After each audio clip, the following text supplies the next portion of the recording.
काय सांगाल आज तुमची मुलगी, ज्या मुलीचं अपहरण झालं होतं ती मुलगी आता बारामती पोलीस ठाण्यामध्ये हजर झाल्याची माहिती मिळते. काय नेमकं तुम्ही मुलीला ताब्यात घेणार आहे का? हो, आम्हाला बी ती बातमी समजलेली आहे रात्री की तुमची मुलगी बारामती पोलीस स्टेशनला हजर आहे, तुम्ही बारामती पोलीस स्टेशनला चला. परंतु अडचण अशी आली की त्या मुलीची आईची तब्येत अचानकच एवढी गंभीर झाली की तिला अक्षरशः म्हणजे भिगवून ICU लगेच तात्काळ ॲडमिट करण्यात आलं. त्याच्यामुळं रात्री काय आम्ही जाऊ शकलो नाही. परंतु आम्ही आता पूर्ण सकाळी 10-10:30च्या सुमारास त्या ठिकाणी जाण्याच्या प्रयत्नात आहेत.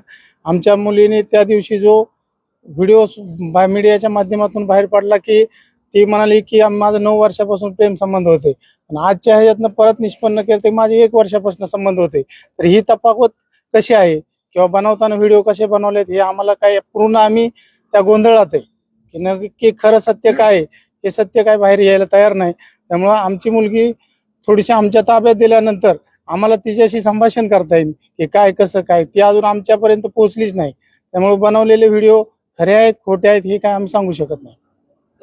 मुलीनं देखील स्टॅम्प पेपर वर देखील प्रतिज्ञापत्र देखील सादर केल्याचे देखील प्रसार माध्यमाला पाहायला मिळालं. नेमकं काय नेमकं त्यांनी लग्न केलं का काय, कसं काय आहे?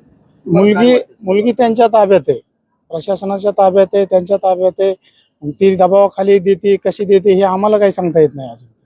आता तुमचं काय म्हणणं यावर, अधिकचं म्हणणं काय तुमचं? आम्ही सर्व नातेवाईक, मुलीच्या घरचे, आम्ही चुलते सर्वजण जाऊन त्या ठिकाणी तो प्रकार सगळा पाहून तिला आमच्याशी थोडंसं बातचीत करून पुढचा काय जो निर्णय आहे तो आम्ही घेणार आहे.